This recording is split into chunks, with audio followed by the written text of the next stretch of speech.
All right. Well, thank you very much, Tony. It's a pleasure to be presenting this year in Savannah at the conference, virtually, I guess. This is a first for me, but I'm sure it'll work out and be a great conference. And again, I appreciate the opportunity to Tony to join in on this. My topic today, as you can see on the first slide, is investing in the technologies surrounding weather stations and soil moisture monitoring. This is the kind of things that we've been doing for 8 years with Certified Ag. And, you know, a lot of times people really focus on the initial investment, which is the biggest part of the cost of this technology. But today I'd like to talk maybe a little bit about some of the hidden costs or the costs that come up later throughout the life of this technology. So basically we'll be talking about the maintenance cost, the cost of updating the technology and keeping it running correctly. And lastly, another really important thing is the cost to train yourself and really understand and get the most out of the technology. So hope you don't mind. I got some notes to keep me on track, but first of all, we'll talk a little bit about the maintenance cost. And one of the things that comes to mind right off the bat is the rain gauge. You know, on a weather station, we always have rain gauges. They're automated, they clean themselves out, or they're supposed to. But if they're around trees or at harvest time, a lot of times they get some debris inside that rain bucket, and you really have to clean that thing out. That's something real simple. You usually have to clean those buckets out once or twice a year. But other than that, they're pretty carefree and do a really good job. You know, another thing I'm thinking about this time of year is batteries. We don't want any of our equipment to get run down and start not performing well, because we're coming up on a critical time of frost protection or freeze protection season. And so with that being said, really I'd like to spend most of my time on maintenance of temperature and relative humidity sensors. Both of these sensors are very important during freeze protection. And I've got an example here on this slide of a couple of different sensors from different companies. The one on top is it cost about $100. It's got a thermometer and a relative humidity sensor on that board. And the one on the bottom is about $350. Now, both of them do a really good job. But I will tell you from personal experience, those relative humidity sensors can really act up after a year or two. So that's something I want to encourage everybody to keep their eye on is the relative humidity data coming from their stations. Or even if you're looking at your university stations, whether it be from Florida or University of Georgia, they're using the same kind of equipment. They do a really good job of maintaining their equipment, but occasionally these humidity sensors get out of whack. So make sure the information you're looking at is logical, especially concerning relative humidity. Now, those sensors, the temperature and relative humidity sensor, would go inside of a radiation shield, just like this on the left. And it's really important to keep those shields clean. You want a lot of air moving across those shields so that you get a good true air temperature and relative humidity reading. We see all kind of things get stuck inside these shields, from frogs to dirt daubers, and of course mold grow in there as well. But try to keep those as clean as possible. Inspect them once a year. Right now would be an excellent time of year to make sure that that you're getting good airflow movement across that sensor. And then after you've made that inspection and you're sure that it's good and clean and everything looks all right like that, you should really pay attention to your data pretty closely. Now, I have a lot of growers that tell me one way they like to calibrate their temperature sensors is in an ice bath. And that's an excellent way to do that for just a regular thermometer. Plunge that thing inside of ice bath and make sure the readings are around 32 degrees. Unfortunately, with humidity sensors and a lot of the temperature sensors that are included in those boards, you can't do that. That's not a way that you can calibrate those sensors. So the best way that I know to tell you to do that is by comparing temperature and humidity sensors out in the field. So usually when we install a weather station, it comes with at least 2 temperature and humidity stations, if not 3 or 4. So this graph, if you can see it very well, it's actually a 24-hour period of time, and it shows 4 relative humidity sensors, and you can see they're all 4 trending exactly the same, that the humidity is falling during the day and then making a sharp rise up on the right-hand side of the screen as the sun goes down.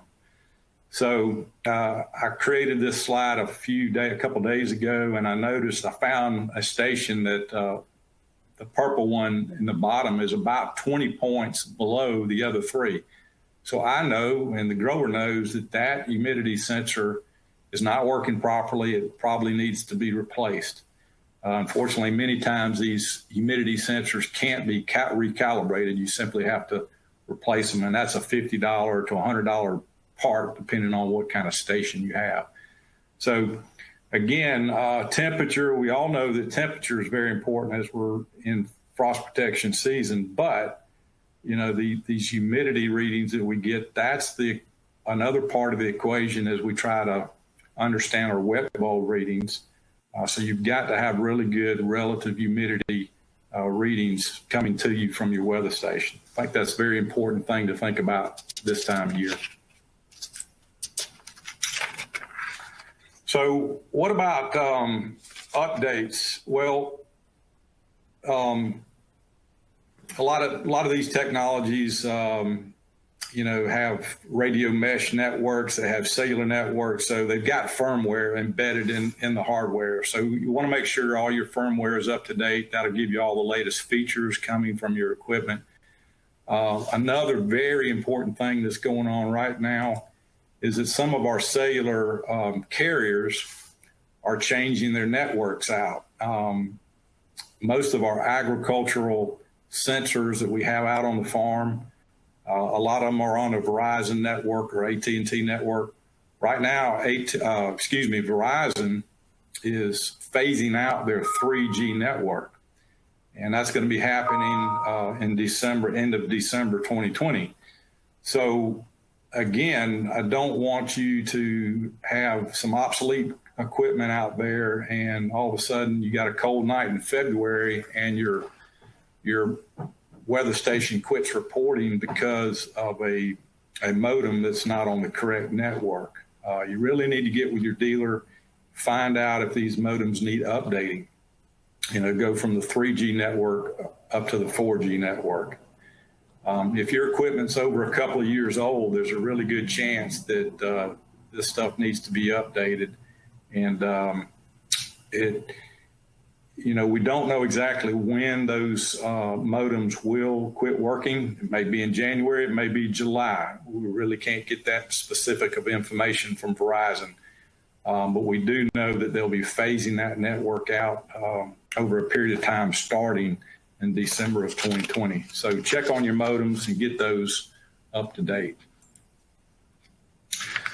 Yeah, the last cost I would like to talk about is really what I was asked to talk about, kind of relative to blueberries and soil moisture monitoring, and that's the training cost, or trying to invest some time yourself into understanding the data.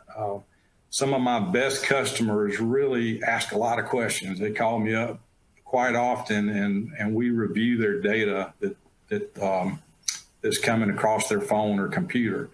It may be during a really critical time of your irrigation season, like July or whatever, or it may just simply be a question that something about the data that you've never seen before. But I ask a lot of questions, and I really want to encourage people to look at the data and try to understand it themselves rather than just relying on their consultant or or something like that, because the more questions you ask, the better the data, the more useful the data will become to you.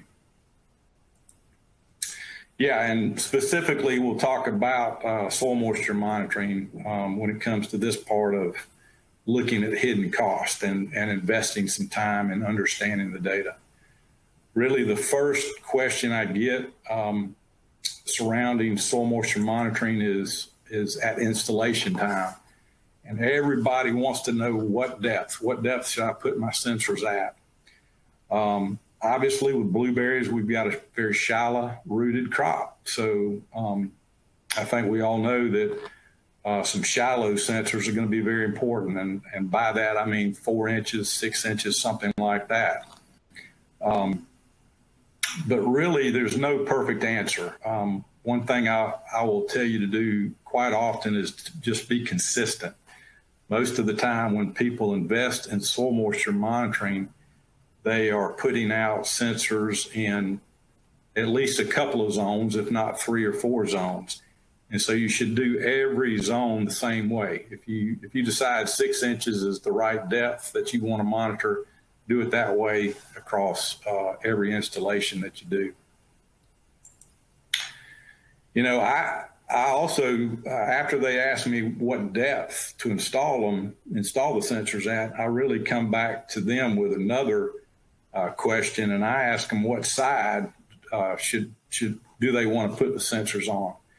And they've really never thought about that. If you've got one piece of drip tape, we all know that you've got a wet, usually you've got one side of the bed is wetter where the drip tape is. The other side is going to be a lot drier, especially during those dry, hot summer months. And so that's a question that I feel like is even a little bit more important than what the depth is. And so when we get around to that topic of what side you want to put your sensor on, you really need to start asking yourself, what are you trying to do with the soil moisture sensors? Most of the time, growers have kind of have a suspicion that they're either overwatering or underwatering. On new plants, we quite often see, growers get into a situation where they're overwatering, and a lot of times they start to realize that too late. And so if that's the case, I would encourage you to put that sensor on the wet side of the bed. If you have your sensors there, we'll be able to better and more quickly diagnose that overwatering is happening.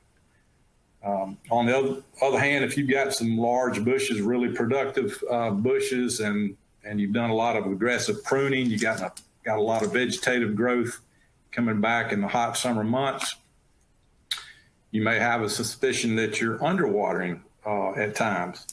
And if that's the case, you should be more on the dry side of the bed. And that's the area that you'll find out, where you'll find out that you may be slightly underwatering. You'll be better able to figure that out if you're a little on the dry side. Here's a slide that many of you probably have already seen, and it just kind of goes to my point about which side of the bed you want to be on. We know in our sandy loams and sands in the southeastern United States, water goes down a whole lot faster than it goes out. This is a slide that was developed down in Florida, and they dyed the irrigation water and ran that drip irrigation for 1 hour to 8 hours. And I don't know if you can see the ruler. I can't see it very well myself, but it's just showing that over time, you just got a lot more movement down rather than out. So it drives home the point that you're going to see more variability going, on one side of the bed or the other than you will going down. And another point that this brings up is that really, you should have at least 2 different depths. People ask me what depth to put the sensor at. If you're using a single level sensor like the one on the left, you really need at least 2 of them. And so we recommend one at about 6 inches and one at about 12 inches. And The sensor on the right is called a multi-level sensor. It's actually got 3 sensors embedded in that one tube, one at 4, 8, and 12 inches. So it makes that decision a little bit easier as to what depths to put your sensors at. But again, we need to be consistent, whether we're talking depth or which side of the bed. Be consistent. You want your sensors to be in a really active part of the root zone, and you also want to be able to see that water when the water is being delivered. So when I say the dry side of the bed, I'm not talking about completely over into the shoulder where you just see no water, but on the side opposite the tape where you're going to get a little less than right under the tape.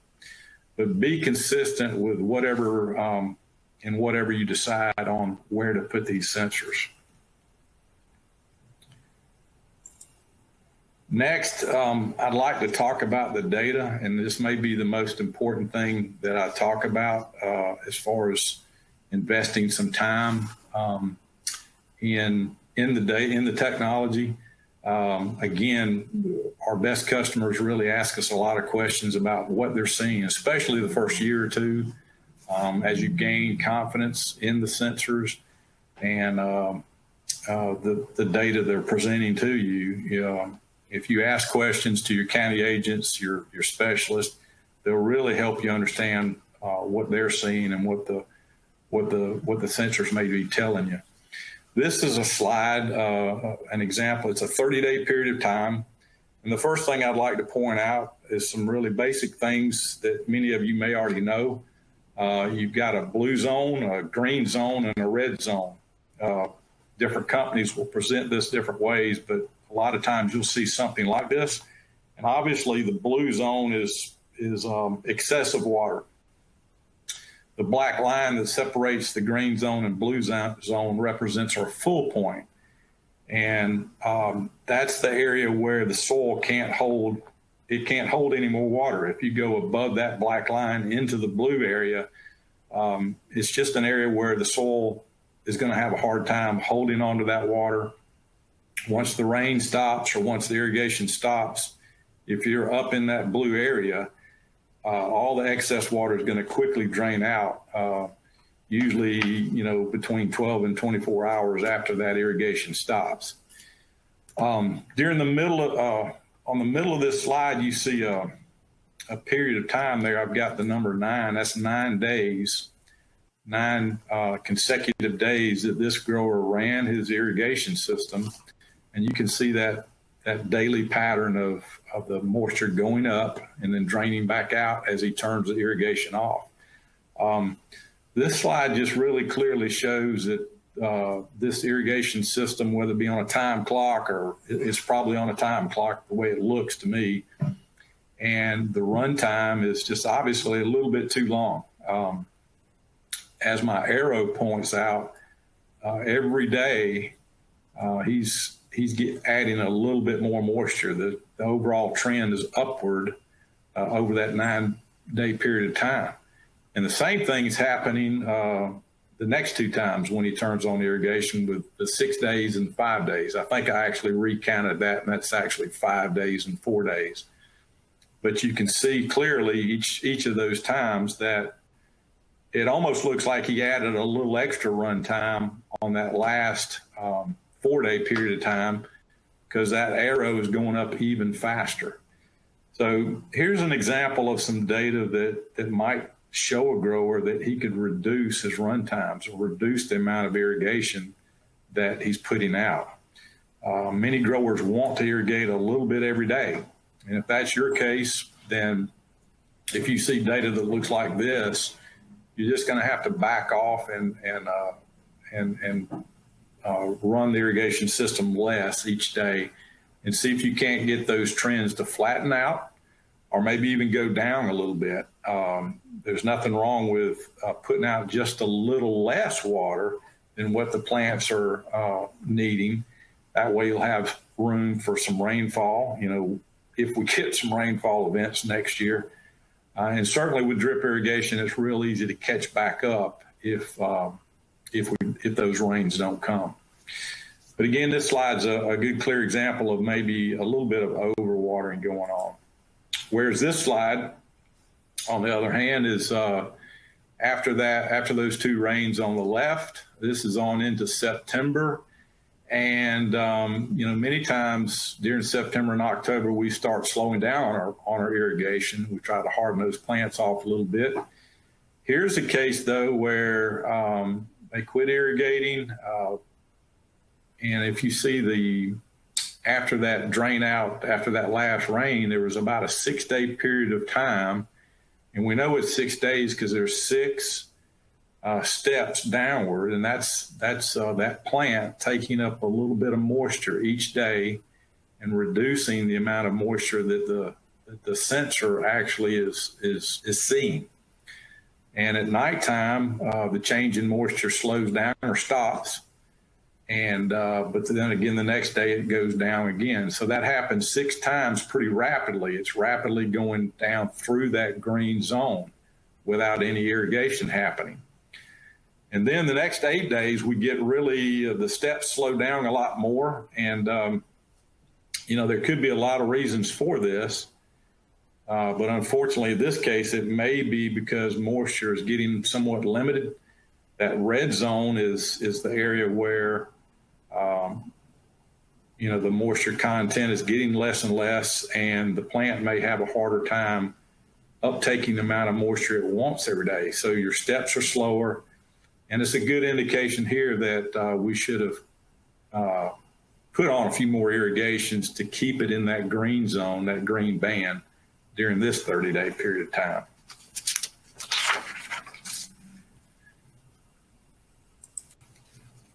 Then this last slide that I want to present to you is pretty much the same thing, just a month later, a month and a half later in October. One thing that I'd like to point out is after these irrigations on the left, you get that excessive water draining off very quickly. And then you got 6 days of the same type thing, this plant taking up that moisture, but you can see the steps are much slower. And we all know these plants in late October are really slowing down. So it's pretty logical as to what's happening.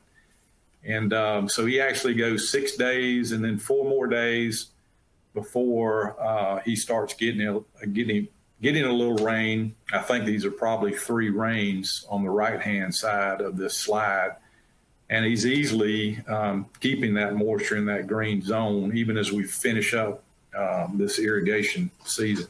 So it's a good example of maybe some late season irrigation or rains keeping that moisture right in the good zone there. Now, that's the last slide I've got. I've got a quote from, this is a quote that I find really interesting from the founder of GoDaddy. It says that anything that is measured and watched improves. And I just have to add to that quote that, just because you measure it and watch it, you really can't improve it. You got to understand what it's telling you. And I just want to encourage all the growers out there that are using soil moisture monitoring, or you're thinking about it, to look at this data as often as you can, whether you're in a wet or a dry time of the year. I think you can learn something from it, and get with your county agents and specialists and really put this technology to use, because I think it can help fine tune your irrigation with your blueberries. That pretty much concludes my presentation. Again, I tried to show you some of the hidden costs surrounding this technology. I know we need to maintain it. Most of this equipment will run for many, many years if you do a good job maintaining it, updating it. And then also, I think you really just need to invest some of your own time into learning what this what the data is telling you about your bushes and about your irrigation management. So with that, again, I thank you for the opportunity, and I hope everybody has a great 2021 crop year.